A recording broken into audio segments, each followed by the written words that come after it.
It's the aggression, I think, that triggered me early on.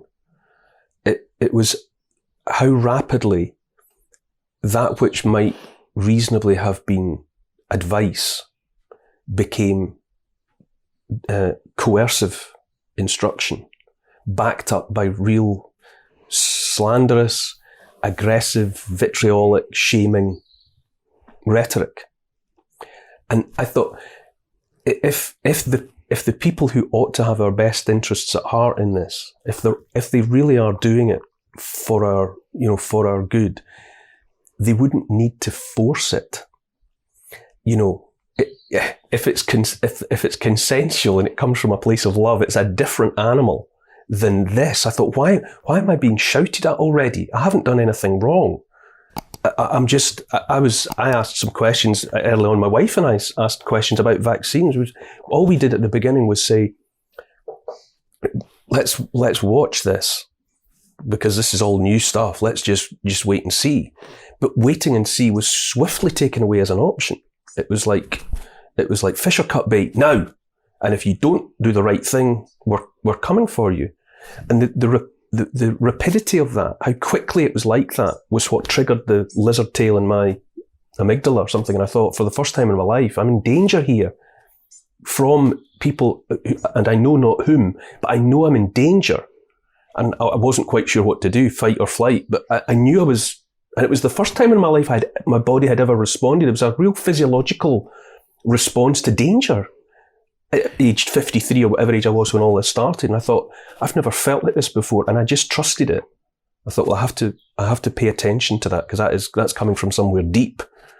And I thought, this is not authentic. There's something profoundly wrong here. I don't know what it is, but because I've identified it physiologically, I have to pay attention. Yeah, I think when I hear, it's very interesting to hear your report, because of course I went through some parallel version before I even knew who you were. What you were registering was that somebody was threatening you, right? It isn't even just that there was this sudden requirement to declare a team. It was that you were being alerted that if you didn't, there were tools to bring you in line. There'd be consequences if you didn't do the right thing. Right. And so that was unmistakable if you were in our spot. And it's also perfectly characteristic of one of these battles. This is by far the worst one I've ever seen. But I will say the toolkit is pretty familiar. And here, let me just give you this example. Heather and I got into this because we're biologists with a generalist toolkit. We're evolutionary biologists, so we're in a position to talk a bit about viral evolution, about the interaction of a vaccine with the immune system, these kinds of issues. And so it just seemed like we had a global crisis, and it made sense to try to piece together what we were reading and make it intuitive for people so they could follow what was going on. And, there were some painful lessons early on, things that we didn't understand and came to learn, but it was an invigorating process. But I'm realizing now, as evidence emerges that we didn't have, right? And it's easy to miss these things. I don't even know if anybody's cataloging them.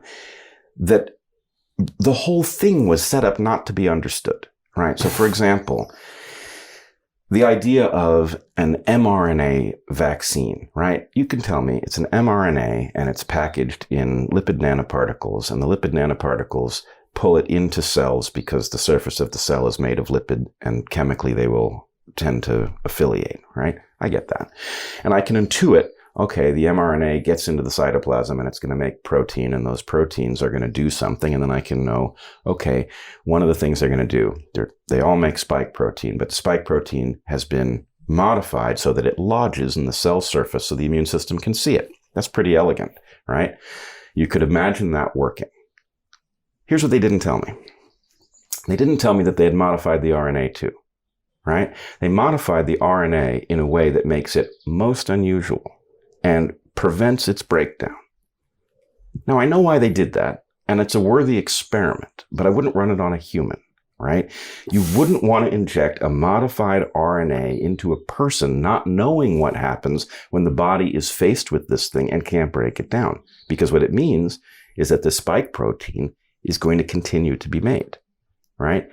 Once you discover, oh, they screwed up, they picked the spike protein, and the spike protein actually turns out to be cytotoxic, something I've been accused of spreading misinformation over, but it's very clear if you look at the actual evidence. But they've now created a template for it that won't go away in a natural form. You know, how far in are we? We're like, I don't know, 16 months in, and we discover, oh, when we said RNA, did we forget to tell you that we modified one of the nucleotides? You know, silly us. And it's like, well, we're just flying blind. You know, it's the craziest story where we have to wait to discover these things. For me, what you just said is a perfect example for me. While you're talking and explaining, I can hold on to the understanding of the information that you're transmitting, and then when you stop talking, it starts to go away from me again.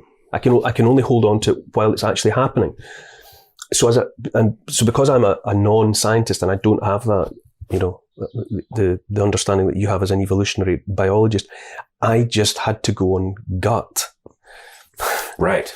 And I would have gone on gut until something better came along, but nothing came along that made me feel confident of setting aside my initial gut reaction. On the contrary, all of the information that was coming from official sources was intensifying my feeling of threat. And because it so quickly became a slanging match, we were suddenly in the playground being bullied by big boys and girls. And I thought, this is so inappropriate. This is an emergency facing the entire world. And within minutes, the best tool at their disposal has been calling people names. If there's no credible, readily understood argument that can be made in a low, calm voice to explain to me why I ought to take a path, if it's already at the point where they just have to say, if you don't do it, I'm going to hit you, and if that doesn't work, I'm going to hit you harder. I've never got beyond knowing that that's why something is wrong. They don't have something that they can readily sell. It's not something anyone would want to buy. So they had to force it on people because there's something hinky about it. And once I realized that, once I felt that, I've never been persuaded otherwise.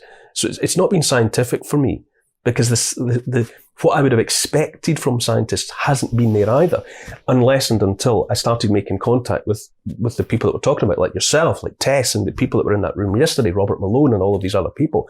And I thought, oh my God, these are the clever people that understand this stuff. And they feel like me. And not only do they feel like me, they can explain to me why I'm right to feel this way. So on that basis, it's become strangely easy to remain resistant because I am persuaded that my course of action has been the only safe one. And it is scientific. That's the thing that one of their tricks is they convinced you that nagging suspicion of yours is something other than science, when the fact is, from a complex systems perspective, with your own health on the line, being delivered something this novel, the right thing, the right scientific conclusion is, I don't know if that's harmful, but I do know it's not safe. And so one of the things which is an important distinction. It's a tough one for people because they hear that and you say, these vaccines are unsafe. And what do you know that we don't? And the answer is, I know that you haven't had them long enough to know what the long-term effects are. That's why they're not safe. And so I came up with this analogy that got me in trouble early on, but I know it's the right one. All right. If you walk into a room and there's a gun on the table and you pick it up and you put it to your head and you pull the trigger and it goes click, right? Was that safe? No, it was not safe. Were you harmed? Maybe not, right? Maybe you walked away, got away with it scot-free. But the point is, you didn't know. And because you didn't know, it is by definition unsafe, right? So there's that. And then there's this other issue. Like, take the example of, what they did to the availability of ivermectin, right?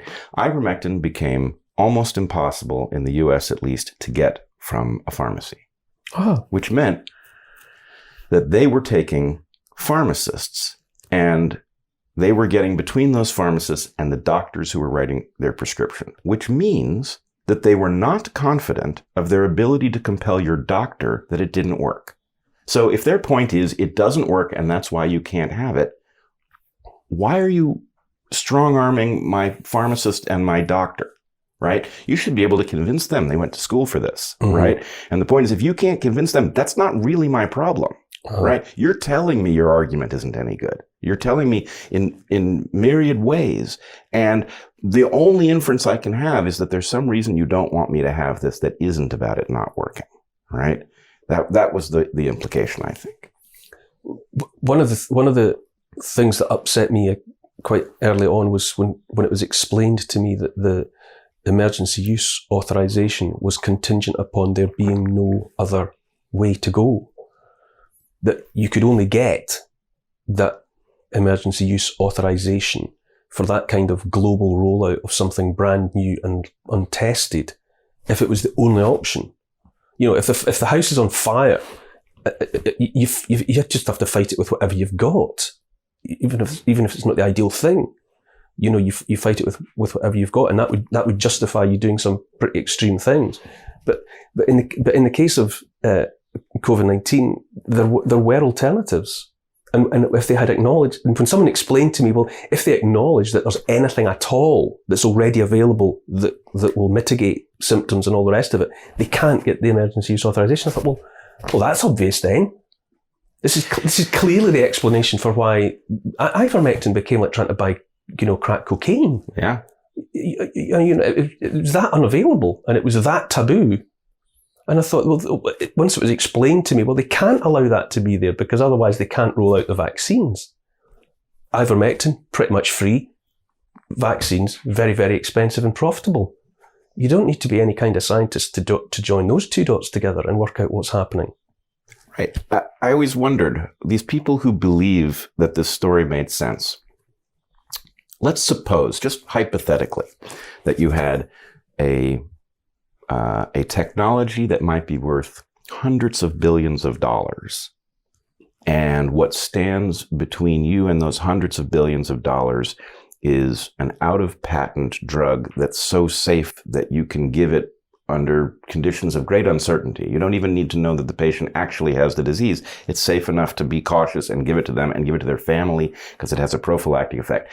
If a drug you can't make any money on, that is produced all over the world, that has been given billions of times, actually worked, and that stands between you and hundreds of billions of dollars, what will that conversation sound like inside of Big Pharma?